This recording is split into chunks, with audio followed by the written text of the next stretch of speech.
Have you ever wondered whether our daily choices, driving, eating, or traveling, could be judged through a moral lens? What if saving the planet wasn't just science but a test of ethics?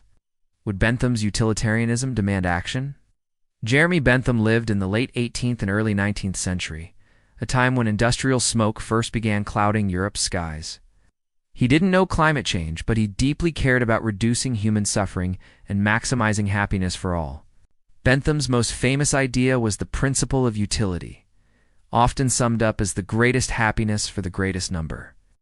In practice, it means weighing every policy, action, or sacrifice against the total pain and pleasure it produces. Unlike abstract moral codes, Bentham wanted a rational calculus of happiness. If an action produced more long-term well-being than harm, it was morally justified.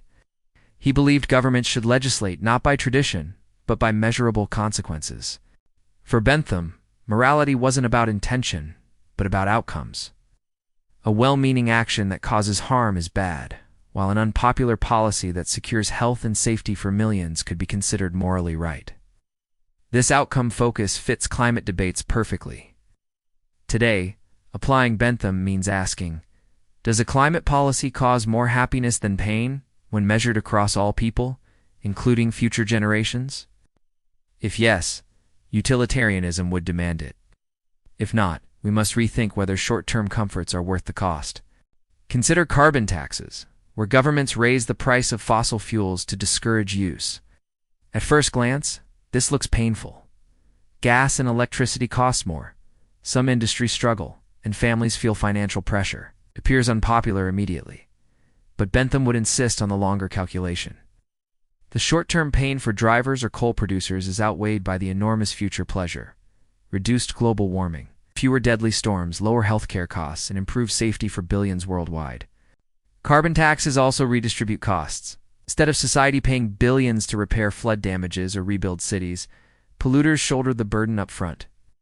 The utilitarian balance clearly favors taxing harm now to prevent catastrophic unhappiness later. Even resistance to carbon taxes highlights utilitarian logic. For instance, wealthy consumers may complain about fuel prices, but the suffering of millions displaced by floods or fires carries far greater moral weight. Bentham would side with the vulnerable majority. Renewable energy investment is another utilitarian question. Subsidizing wind, solar, and clean technology creates upfront financial pain. Governments spend heavily, and coal industries decline. Workers in fossil fuel sectors understandably fear unemployment and community collapse. Yet the pleasure side of the scale is vast. Cleaner air reduces asthma, green jobs spread across new industries, and societies secure energy without burning finite resources. Millions breathe easier while ecosystems recover, tipping the utilitarian balance positively. Bentham would also weigh future generations. Investing in renewables ensures they inherit not smog-filled skies, but a sustainable planet.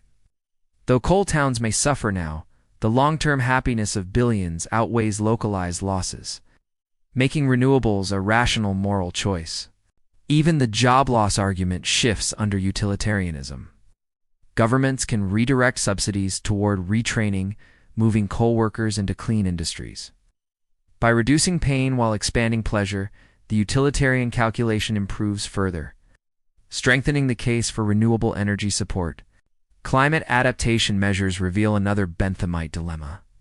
Building seawalls, flood defenses, or hedge-resistant infrastructure costs billions today. Politicians often resist because voters dislike expensive projects that don't provide immediate benefits. But utilitarian reasoning exposes the stakes. If unprepared, millions may lose homes to floods, suffer deadly heat waves, or face crop failure. The happiness lost through inaction dwarfs the temporary discomfort of higher taxes or redirected budgets today. Bentham would calculate happiness not in election cycles, but in human lifetimes.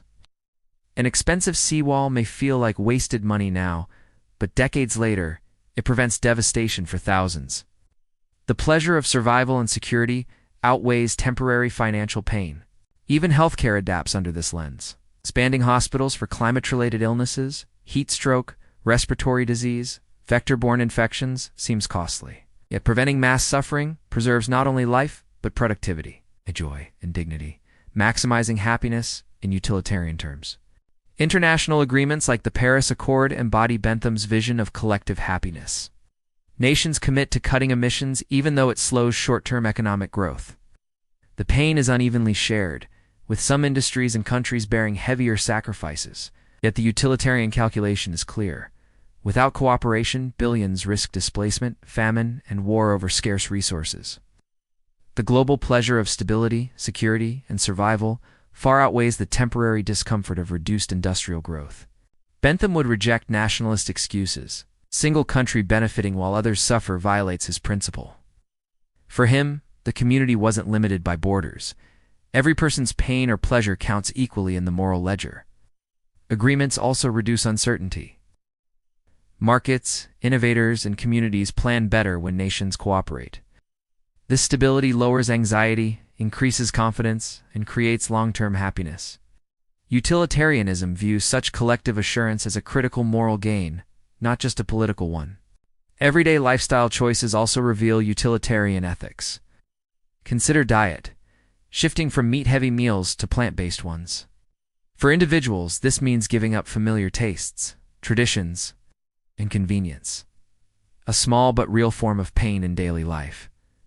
Yet the pleasure side is overwhelming.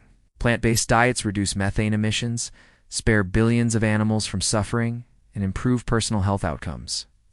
The net happiness produced for humans and animals is far greater than the inconvenience of dietary change. Even if not everyone goes fully vegetarian, Bentham would approve incremental shifts. Each reduction in meat consumption lowers collective suffering. The moral calculus doesn't require perfection, only that actions consistently tilt toward greater well-being. Bentham's utilitarianism here transforms personal morality. Choosing lentils over beef isn't just about taste or health. It's about global happiness. Every small decision, multiplied across millions, shifts the balance toward reduced suffering and greater pleasure. The broader lesson is that utilitarianism sees climate change not as a distant threat, but as a test of moral accounting. Every policy, from taxes to treaties, becomes a question. Does it maximize long-term happiness for the most people? Opponents argue utilitarianism can feel dangerously cold when applied to climate change.